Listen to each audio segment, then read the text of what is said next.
This is Capital Games Movie Club. I am the Wiz. And I'm Zero. Zero. How you doing today? And are you having a good Memorial Day? It's been a little bit of a quiet one, mostly fraught with chores and working out, but that's really about it. That's at least it's somewhat relaxing. That's what matters anyway. Zero. So we are here today to review the 2007 film from director Michael Mann, Miami Vice, starring Colin Farrell and Jamie Foxx. Of course, Miami Vice was a TV show in the 80s. And I don't know if you knew this, but the director of the film actually helped produce Miami Vice, the TV show.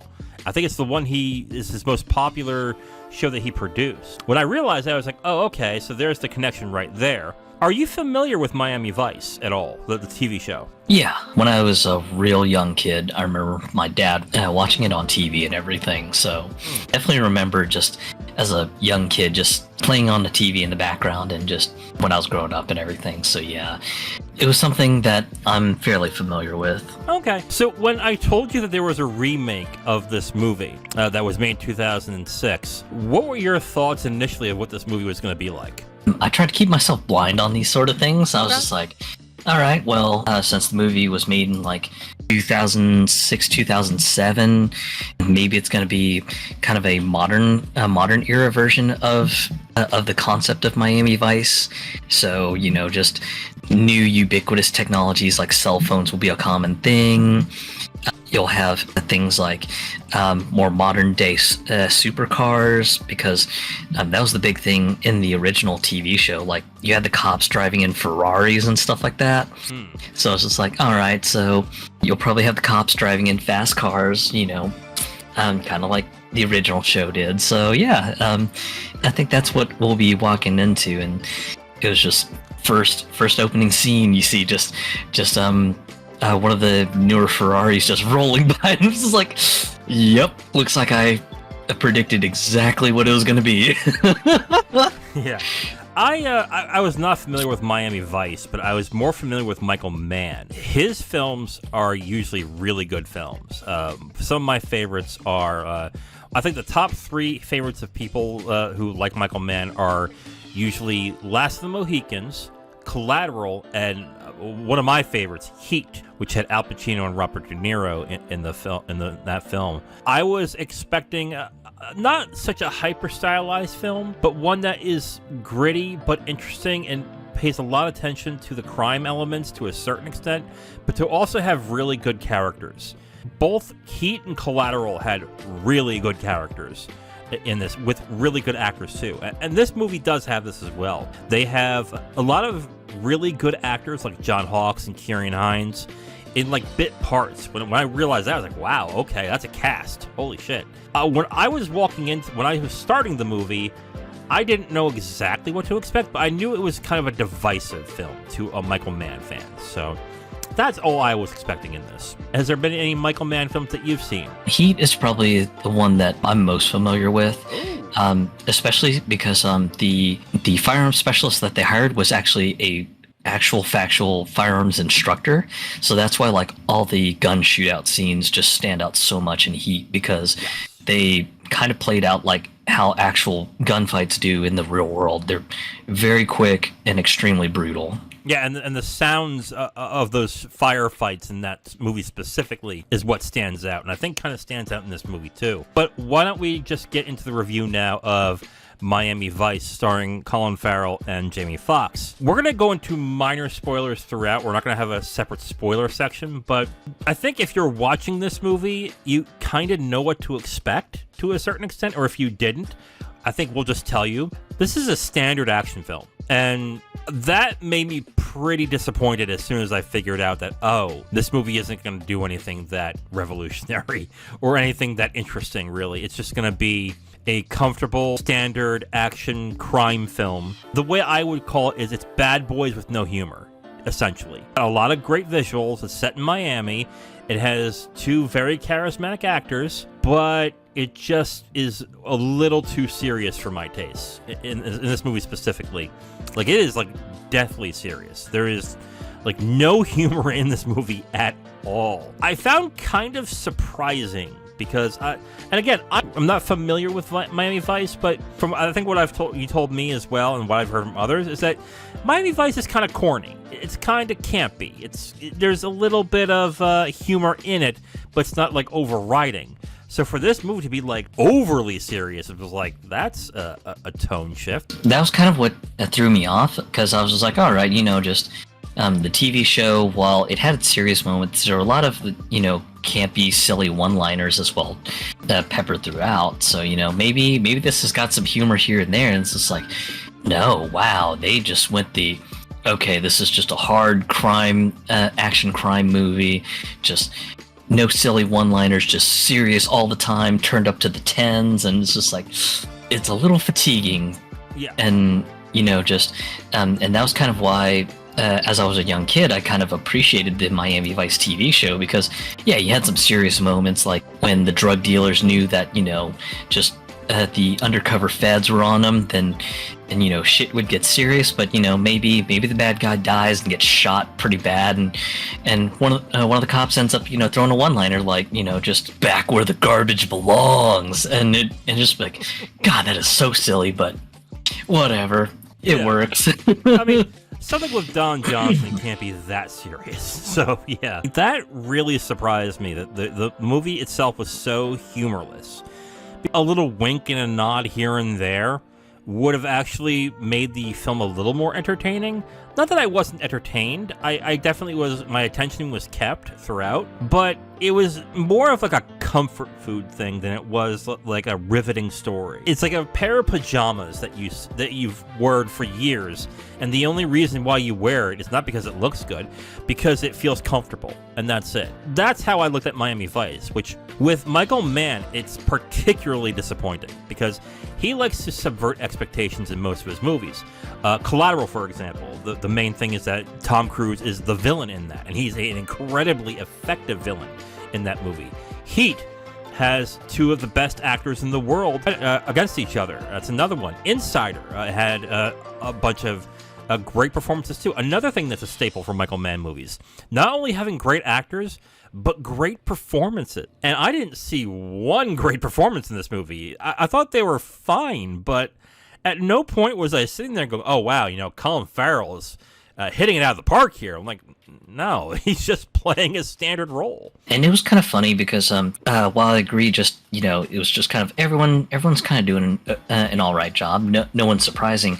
It was one of those things that I completely forgot that Jamie Foxx can actually be a serious actor, because I just remembered him back in the 90s. It was just like comedy skits and shows and stuff like that. And I forgot that he could actually be a serious actor. So it was just one of those, oh, wow. Yeah, Jamie Foxx, yeah, he can actually do serious acting roles. Holy shit. Yeah, I mean, he's great in Ali. He is really good in Collateral. He, of course, won the Oscar for Ray, so I have to point that out. He is a very capable actor. I think he's a better impressionist and comedian than he is an actor, but I can't deny that he has talent. That's my opinion on Jamie Foxx. Someone's going to be mad at that, but whatever. No, Jamie Foxx is usually really good, but I think the standout performance of this movie is not by how good it is, but how bad it is. And that's Gong Li in this movie. I thought she was awful in this movie. I could not believe how bad she was in this movie. I did not for 1 second, and I think this is more of the writing's fault, but Gong Li did not help. I think the romance between Sonny and Isabella, which is Colin Farrell and Gong Li, was so bad, so unbelievable, that I was like, wow, this is super distracting, because at no point did I believe the romance angle of this. Of these two characters at all. But then again, you can dismiss that as, oh, that's like a standard tropish kind of action film thing where the beautiful woman just so happens to be attracted to the main character for whatever fucking reason. There really doesn't need to be a reason. She just is. But that you usually rely on the actors to sell it. And Gong Li could not sell this at all. Colin Farrell tried his best, but Gong Li was just awful. I could not believe it. And I felt the same way. I was just like, it's either the writing that's bad or just she was just the wrong person for the role. I was just like, I don't know which it is. And for me, that was kind of why I just like struggled. Like every scene that she was in, I was just like, don't know how I feel about this. To be fair to Gong Li, okay, she has been good in other movies. Curse of the Golden Flower, Raise the Red Lantern, I heard was really good. I've seen Curse of the Golden Flower. That was pretty good. I haven't seen Raise the Red Lantern. She has been good in other movies. It could be that the writing of this romance angle was just bad. It was just not good at all. But then again, that could also fit the milieu of the movie to a certain extent, because this film tried really hard to be like, oh yeah, we're a sexy movie. The weird thing about this is that they're trying to be sexy without being adult. It was more like, oh, you can see enough boobs to see that they're boobs, but you can't see the nipple. It was like a PG-13 kind of sexiness, which I was like, yeah, but you're trying to be gritty and realistic and stuff like that, and then you pull that kind of stuff. Like, okay. Not that I'm saying specifically I wanted to see, like, nipple. Like, that's not what I'm saying. It didn't feel right with the theme of the movie, specifically. Because this was trying to go really hard on seriousness. Like, in an earnest way. And when the music would kick up, and I like the music in the movie, but when the music would kick up, and, like, you would see, like, characters in the shower, and they're naked, and you're not seeing like specific body parts, but you know they're nude. It kind of plays off like cheesy Showtime, like softcore porn almost, to a certain extent. Yeah, and I hated the scenes with that stuff going on. I was just like, really? This is like softcore Skinemax titillation. Damn it, guys. Yeah, like to me, either go all the way, or if they have to be in the shower, don't show those parts. Just make a decision. Going like that way was kind of cheesy in that end. Like, again, I'm not saying, like, I want to see tit, damn it. Like, no, I was like, if you're going to go that route, go for it. But if you're not, don't go halfway. Just either go there or don't. And that's what I felt kind of, like, weird with the romance stuff in it. Like, the one with Jamie Foxx and Naomi Harris was fine. Like, again, not much they can do with it, but they made it somewhat believable. They're fine. But Gong Li and Colin Farrell just felt so forced, and it just was not believable in the slightest, where I just sat there going, okay. Sure, buddy, okay, cool. But like it was less a believable romance and more, we just need to set up the movie. Like, no believability to it, just this is the story and this is how we're executing it. I'm like, okay, fine. I thought that particular like subplot was like, it was pretty bad, and I think it might be more with the writing, but Gong Li did not put up a good performance either. Has she been in a lot of English speaking roles before then? I was gonna say, I can't remember for the life of me. Her English was okay. It wasn't like really bad, but it definitely kind of felt like she kind of struggled a little bit. She was in Memoirs of a Geisha, but if I recall correctly, a good portion of that movie was subtitled. I might be wrong on that, but yeah, Memoirs of a Geisha and Miami Vice was the next one. And Memoirs of a Geisha wasn't that hot, even though it had Zhang Ziyi, who I actually really like. I particularly was like not enthused with her performance. I thought it was actually pretty bad. Like, writing we've gone through, it's standard action crime film stuff. It goes more into the crime aspect and how everything works than it goes into like action, which is fine. I think that is more of the specialty of Michael Mann. That's what he does. Let's go to direction and cinematography. I think the look of the film is actually pretty good. I actually like the way the film looks at night. During the day, when it's light out, it kind of doesn't really pop as much as I would like. But like the nighttime sequences actually work really well. I think what makes it interesting is on the night scenes, you can see like the film grain. And when I was reading more into it, apparently they used a Thompson Viper film stream camera with Super 35 film. And that's why there's like such like an old school sort of graininess to it. I was just like, oh my God, okay. Yeah, definitely kind of a fan of the cinematography and stuff like that, because the film grain in some of those scenes makes it feel kind of like an old school throwback to the original Miami Vice TV show and everything. So I was just like, okay, yeah, I love that it's got kind of an old school feel with like some of the scenes that are filmed with what is clearly just a film camera. I like the look of the film at night But like I said, the day didn't do much with me. And the other problem I had is that the way the film looked, as much as I did like it, and the music they used, I liked the music too, it didn't really fit well with the vibe of the movie, I thought. The film tried to portray itself as super serious and very really serious. Like, oh, this is hardcore. And then as you're watching it, it just is a standard action crime film. Like, there's nothing disturbing or gritty or really like something that makes you feel like something's true. Because when you go gritty, you want to have a certain realism, or you want to have a certain thing that is gonna put you on the edge. And at no point was I watching this film going, oh my god, what's gonna happen? I have no idea. No, I did not feel at any point that something crazy was about to happen and I better watch out. It was more like, okay, so this is the scene where they find out, yep, okay, great, keep going. I think the feel and the sounds, the music of the film was really good. It just didn't fit with the movie, I think. This should have been a standard crime film, probably not named Miami Vice. I guess the best way I can put it is this. I think the pedigree meant more to this film than the actual plot and writing. And it tried to hide the fact that it was a substandard plot and story and characters with really good visuals and acting. It sort of works. I think it's tolerable. I don't think it's bad, but I think it's just tolerable. Much like you, I was hoping for maybe some surprises, because the TV show, every once in a while, you would have surprises that'd be like, whoa, shit. It's a triple cross? Oh my god! You had some of those moments in the TV show, and I was just like, okay, maybe you've got something coming. Maybe Isabella's just like surprise, motherfuckers! I've been working with the feds all along, or something like that. And I was just waiting for something like that, and it just didn't happen. I was just like, wow, this is just a straight through and through, just standard action crime movie. Yeah. Okay.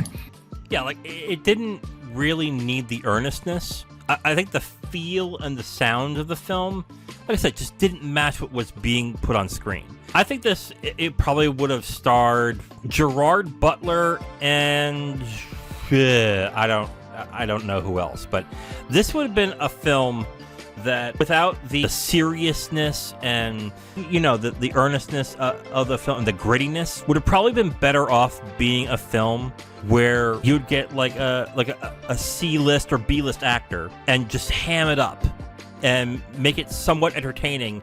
And when you're entertaining the fans and stuff like that, that's fine enough. Like Olympus Has Fallen or something along those lines. I think that would probably be more the speed I think this type of film would have been. But with the actors that they had on display and the director that was there, I just think this material was beneath them all in this, to a certain extent. What are these really good actors doing in this, and this really good director doing in this type of film? It just doesn't fit, at all. I was entertained enough to sit through it and go, okay, that was fine. But I was expecting a lot more from this. And as someone who did watch some of the old Miami Vice TV show episodes, I felt kind of the same thing as well too. Though for me, it was just more, the TV show every once in a while would have something interesting that was non-formulaic that would happen, and it would legitimately kind of catch you off guard. It'd be like, whoa.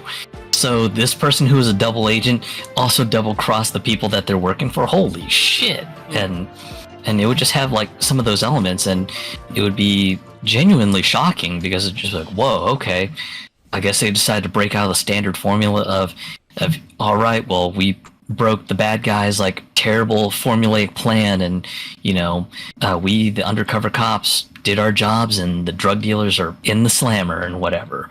So that's why for me, while I didn't have my expectations super high, I was just please tell me that they're going to do something surprising, something shocking, because some of the Miami Vice TV show episodes would do something very shocking that would kind of throw you off guard and go, oh my god, I didn't realize that, this person was a double agent, but they were double-crossing at their bosses to work with the feds or something.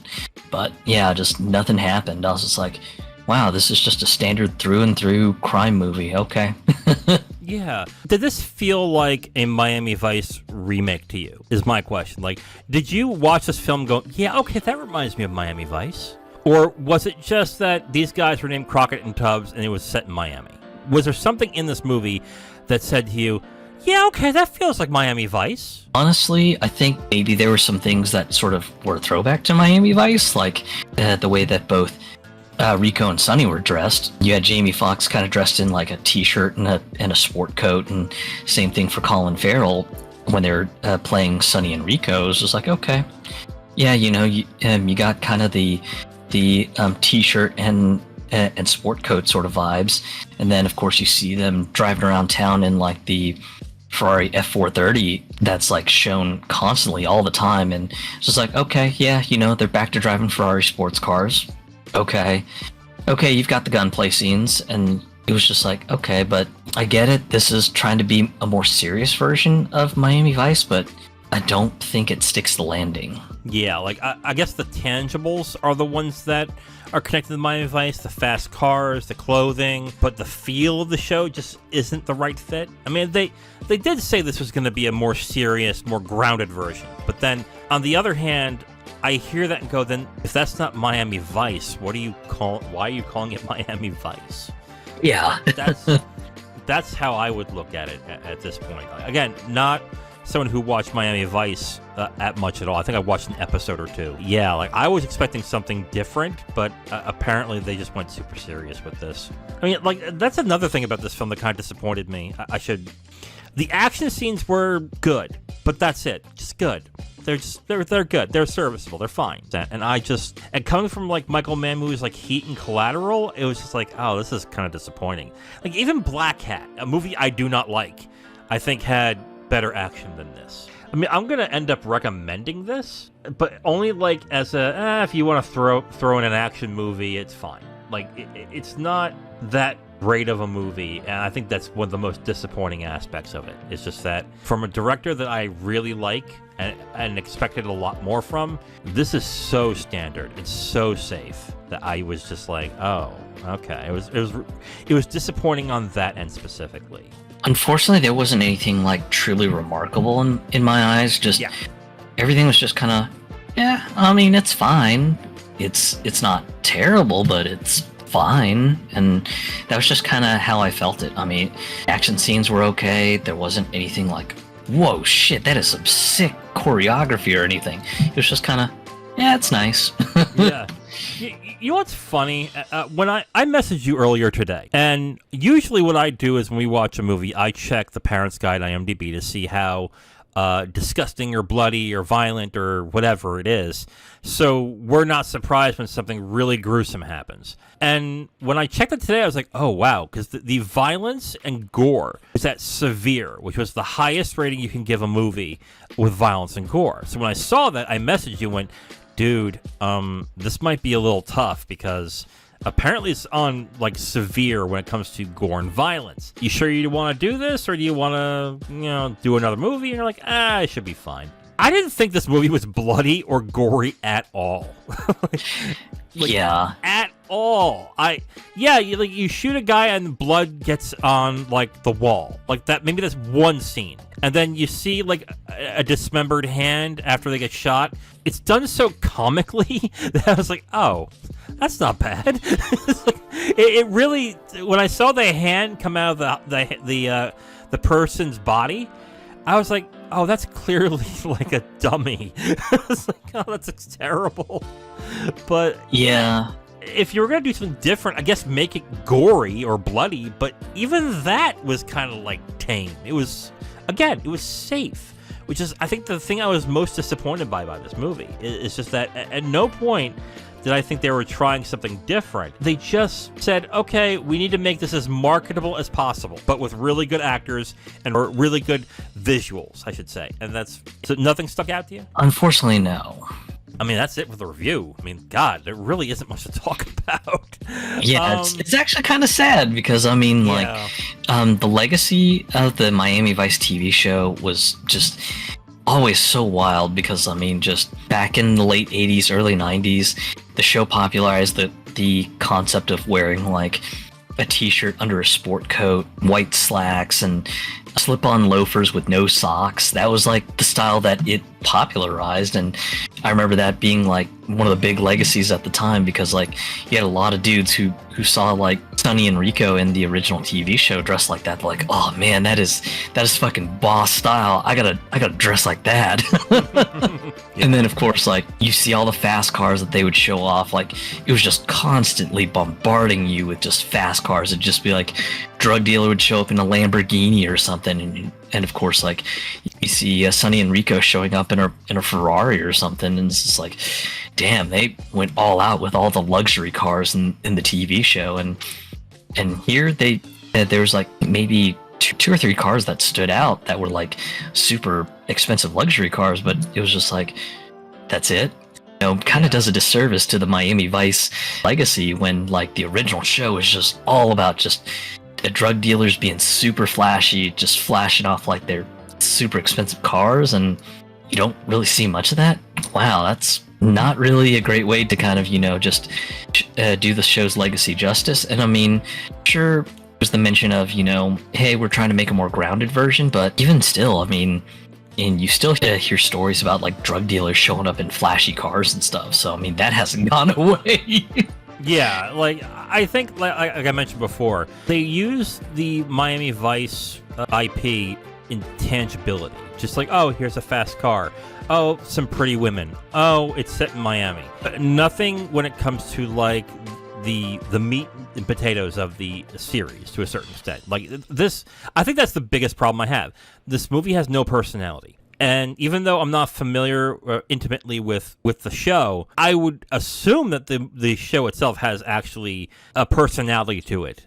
Even if it's set in the 80s and it was supposed to be a serious show at the time, that there is like a personality that it's not capturing from the show. So in that essence, I guess that's the most disappointing thing about it. Like, there's nothing unique about this, where it had a distinctive name that you're calling out to, and it just does nothing but a standard action flick, which to me sucks. I thought that was the most disappointing part. Final thoughts on Miami Vice. I think the most disappointing thing about this film is that it is incredibly standard. It is a comfortable crime cop movie.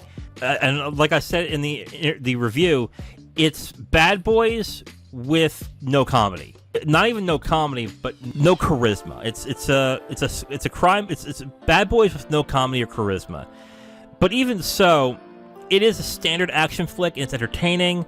So I'm gonna tacitly recommend it. Other than that, I mean, the performances are fine, except for Gong Li, who I thought was really bad in this movie. But other than that, it's entertaining enough. I'm gonna give it 2.5 stars. I think I'll probably be right around the same rating with like a 50%. Okay. Kind of a bog standard action movie. Everything's fine, and much like you, just maybe it's the writing, but Gong Li was just terrible in this one. Unfortunately, while the nighttime scenes are kind of cool, and the fact that they used Super 35 film to film some of the stuff, which gives it like a interesting look and everything, unfortunately just nothing stands out, especially just when like the action scenes, there isn't like anything like exceptional choreography or anything like that.